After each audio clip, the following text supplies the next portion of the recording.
Welcome, it's your friendly neighborhood Badger here, and I'm back with another update to my Ice Trapper. It is constantly surprising me how strong this build is in Siege of the Atlas. I'm not just saying that, I'm having a lot of fun with it, and I am also investing quite a bit of currency into it because, you know, I am having fun and I want to push the damage. I've been getting a lot of questions about this build, so this video here is dedicated to those players who are playing this Ice Trapper and wanting to know how to fix some problems or get their damage better, but this is also for everyone else on YouTube as a little bit of a build explanation on how I go through actually upgrading a build so it feels good through all stages of the game. For the most part, people have really been enjoying this build as well, so I'm really thankful for that. So if you're playing it and you enjoy it, let me know in the comments down below or come say hi on stream. It really does make my day when people have fun with builds I make. But people have been asking me, look, Badger, I'm struggling. I'm getting to T16 maps. I'm struggling with my damage. My boss damage isn't very good. Why is that? And it seems to be a little bit of a general problem with people not quite understanding exactly how to scale, especially spell damage, into the late game. Because it's something that if you don't invest much in most of your gear, it's going to feel terrible. But if you invest a small amount or a medium amount in most pieces of your gear, your damage will double or triple. And also jewels on your tree and everything like that. So I'm going to go through a bunch of stuff. But right now, this character is looking pretty juicy. I'll go over a couple of changes that I've made, because I have made a few, and there are more coming.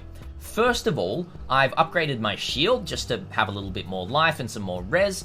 I've upgraded one of my rings as well to have more life and res on it. And I also purchased a really nice amulet here. Now this is corrupted, but it's got plus level to all skill gems and cold skill gems. So it's giving an extra +1 to my Ice Trap. So in total, this is a level 26 Ice Trap. Ice Trap base damage scaling is extremely strong. So the more levels that you can get for Ice Trap, the better. So we've got +2 from our scepter, +2 from our amulet, and +1 from our shield. This right here is most of the damage. I'm not going to lie. It is most of the damage. The next thing that is really important with damage is the helmet slot. Your Ice Trap penetrates 10% of cold res enchant on a helmet is extremely strong.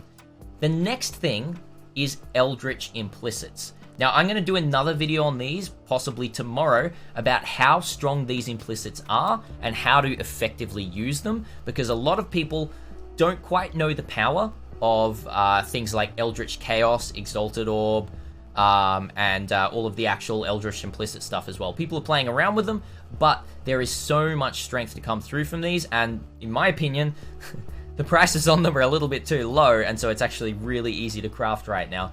Anyway, without talking too much about that, I'll talk about that another time. The other thing that I switched is having another implicit on my gloves right here.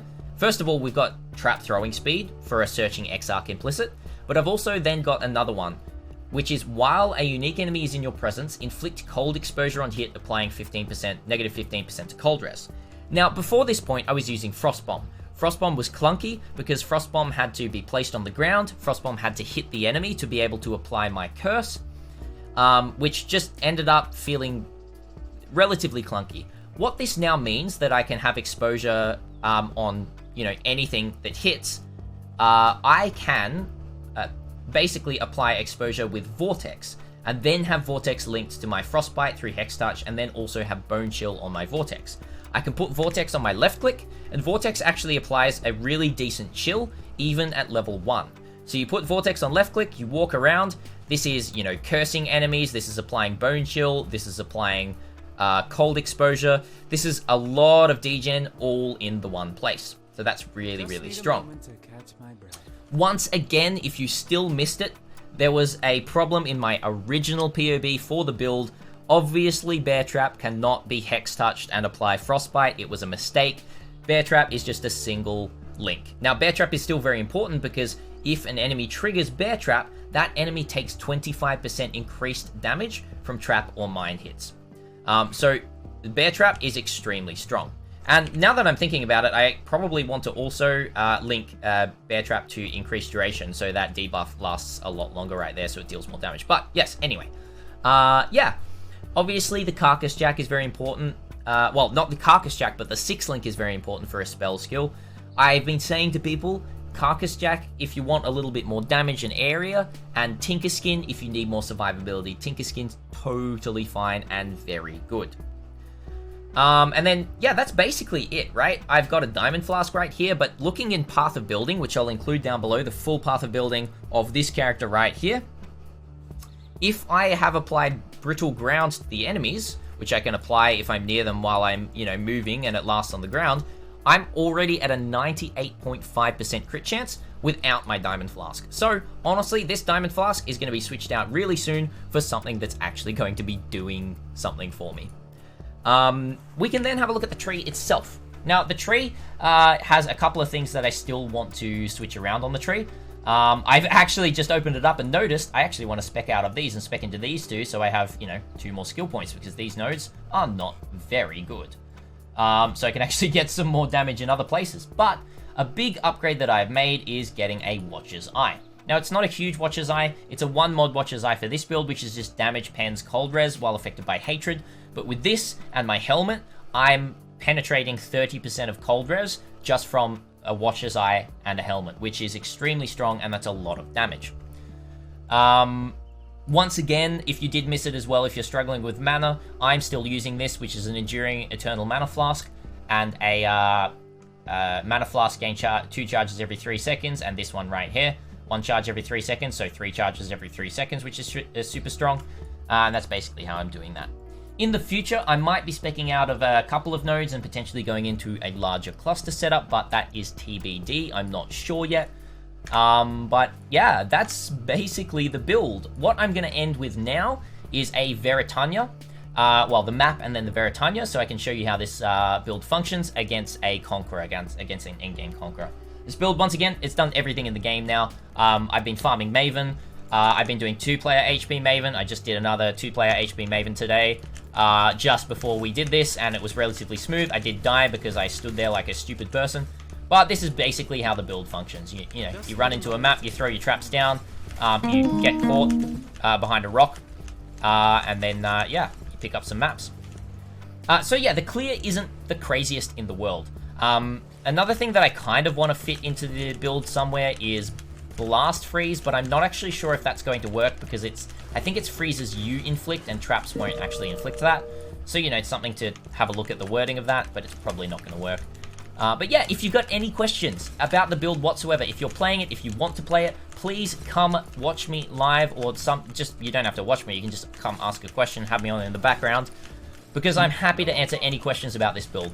I want people to enjoy it, I want to help people with it, and showcase that, yeah, this can do everything in this league and more, and it's a great starter, and, it works absolute wonders for me. So let's just get to this boss here. I'll show you the damage on normal bosses. You also always perma-freeze map bosses. Oh, we did just get hit by that boss right there, so let me just clear the mobs here so you can actually see what's going on when I try to freeze the bosses. But they're almost dead. They're half health. Alright, let's just throw our traps down here. Oh, he's actually already dead. Okay, we could probably perma-freeze this one, hopefully. Nope, he ran away from my traps. There we go. I'll not actually perma-freeze that one, because I think he was enraged. He might not have been able to be freezed. Badger's lying again on video, isn't he?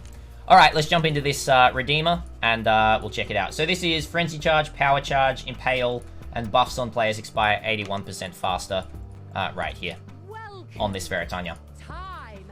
So what I like to do is throw my Bear Trap down, stack all of this, and then walk over, and then we'll have the Brittle Ground on. We'll dodge that just so we don't die to it. And then we'll jump right back in, and then we'll just finish it off. So that's basically how the build functions. Super smooth, lots of damage. I'm not even calculating the, damage DPS in PoE correctly, because honestly, it's more fun not knowing exactly how much damage I'm doing and then just dishing out the damage. But once again, PoE is all down below. Thanks for watching. I hope you enjoyed this update. There'll be more videos coming. Remember to hit the sub button. Remember to click that bell so you get notified. And yeah, catch you next time. Until next time, Badger is out.